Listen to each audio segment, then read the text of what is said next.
Election कमिशनच्या निर्देशानुसार पूर्ण महाराष्ट्रामध्ये विशेष सखोल पुनर्निरीक्षणाचं काम चालू आहे आणि आपल्या जिल्ह्यामध्ये 30 जून ते 29 जुलै या काळामध्ये BLOच्या मार्फत घरोघरी जाऊन या सगळ्या इन्युमरेशन फॉर्मचं डिस्ट्रीब्युशन, कलेक्शन आणि डिजिटायझेशन हे काम आपलं चालू आहे।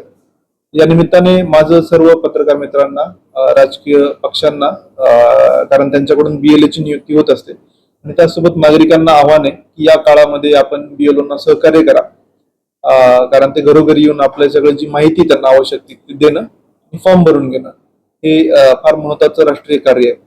आणि आतापर्यंत आपण या सगळ्या प्रक्रियेमध्ये 3000 पेक्षा जास्त BLO, 308 सुपरवायझर आणि साधारणतः 125 AERO म्हणजे सहाय्यक मतदार नोंदणी अधिकारी यांची नेमणूक केली आणि आतापर्यंत आपल्या जिल्ह्यामध्ये 33% जे फॉर्म्स आहेत हे कलेक्ट झालेत आणि 7.62 डिजिटाइज झाले।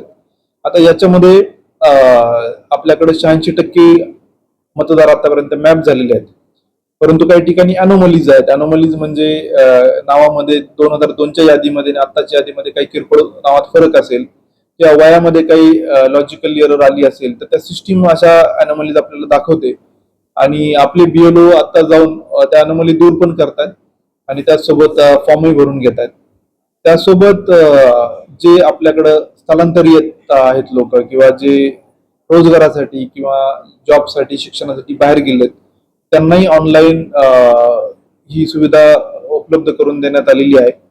त्यासाठी आम्ही एक वेगळा व्हिडिओ बनवतोय, परंतु या निमित्ताने सर्व माझं नागरिकांना आव्हान आहे की आपण लवकरात लवकर ही सगळी प्रक्रिया पूर्ण होईल या पद्धतीने आमच्या ज्या BLOना सूचना आहेत तर आपण सहकार्य करावं, कारण BLO सोबत ही एक्सरसाइज फार मोठी असल्यामुळे त्यांना सहाय्यक पण आपण दिलेले आहेत। कोतवाल आहे, पोलीस पाटील, अंगणवाडी सेविका, आशा, ग्रामसेवक, तलाठी हे पण सगळे या प्रक्रियेमध्ये इन्व्हॉल्व आहेत आणि मला खात्री आहे की नांदेड जिल्ह्यामध्ये विहित मर्यादेच्या आतच हे काम अत्यंत गुणवत्तापूर्ण पद्धतीने पूर्ण होईल।